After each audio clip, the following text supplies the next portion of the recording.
Have you ever felt like you're not good enough? Like you're the least qualified person for what God is calling you for? Same. But here's the thing. God actually wants to use those insecurities for something way bigger than you can imagine. So get comfy while we have this conversation.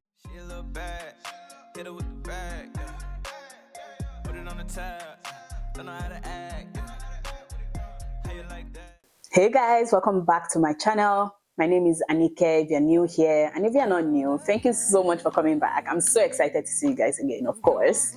All right, so in today's video we are talking all about insecurities, which I can imagine we all experience it, okay? We all experience insecurities. So this conversation is very much needed. We're gonna dive into the story of Moses, my own struggles, and some scientific insights on how God flips our weaknesses into strengths. All right, let's talk about the story of Moses, the guy who led an entire nation out of slavery, but almost didn't because he thought he wasn't good enough.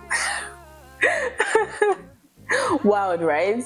In Exodus 3 and 4, God tells Moses, hey, you are the one I've chosen to bring my people out of slavery, out of Egypt, right? And Moses is like, are you sure?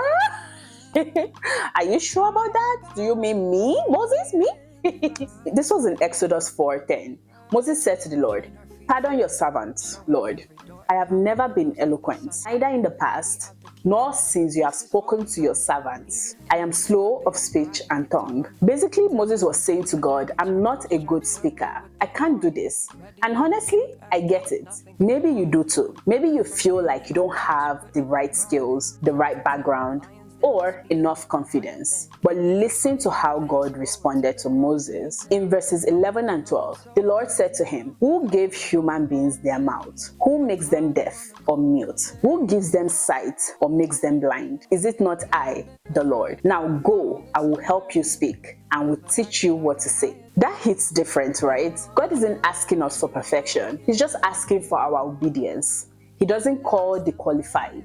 He qualifies the called. Research shows that insecurities are often rooted in early life experiences and societal expectations. According to studies in psychology, when we perceive ourselves as inadequate, our brain activates the amygdala, the part responsible for fear and anxiety. This makes us hesitant, overthink, and even avoid opportunities that push us out of our comfort zone. But here's the cool part. Neuroscience also tells us that stepping into discomfort rewires our brain. When we repeatedly challenge our fears, we strengthen the neural pathways that boost confidence. This is why exposure therapy is so effective in overcoming anxieties. So, science backs up what God has been saying all along. Our insecurities don't have to define us. With faith and consistent action, we can rewire our minds and step into our calling. Of course, you guys know that we're going to get a little personal, right? Because although I'm helping you guys by sharing about this, I also deal with my own insecurities. One thing I've always been self-conscious about is the way I speak. Whether it's my accent, stumbling over my words, not being able to pronounce a word properly. If you're Nigerian and Yoruba,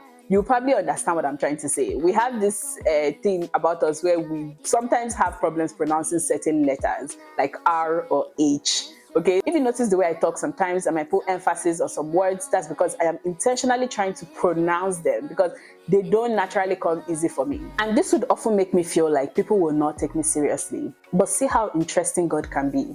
The thing that I'm most insecure about is also that thing that makes me come on here on YouTube to share and talk and speak. Because I know that God does not want me to be silent or quiet. God wants me to speak. God wants me to share my ideas and thoughts and my wisdom and knowledge with you guys. So, although I have this insecurity, I'm not letting it hold me back. And I just realized that at the end of the day, it's not about me. It's about what God can do through me. And that applies to you too. Whatever you feel is holding you back might just be the very thing God wants to use. Let's look at 2 Corinthians 12 verse 9. But he said to me, my grace is sufficient for you, for my power is made perfect in weakness. Therefore, I will boast all the more gladly about my weaknesses, so that Christ's power may rest on me. So let's talk about you for a second. What's that one thing that makes you feel unqualified? Is it your past, your personality, your accent, your education level? Maybe you think you're just not smart enough, or you don't have enough confidence. But let me remind you that God already knows all these things about you, and He still chooses you. As you can see, God is not expecting perfection from any of us. He just wants us to obey. God already knows every part of us, and He still chooses us. Because it's not about our ability or your ability. If you feel like Moses, standing there telling God, I can't do this, just remember, it's not about what you can do. It's about what He can do through you. And trust me, He can do a lot. So, here's my challenge for you. What's one thing you've been avoiding because of fear or insecurity? Leave it in the comments. I would like for us to encourage each other. If you like this video, if this video resonated with you, please don't forget to like, share, subscribe if you are not already, and turn on your post notification bell so when I post, you can be one of the first people to come and watch my videos. Alright guys, thank you so much for watching, and I'll see you in my next one. Bye! King will heal you before Him, adore Him. He will give you everything. She a little bad, hit her with the bag, yeah. Put it on the tap.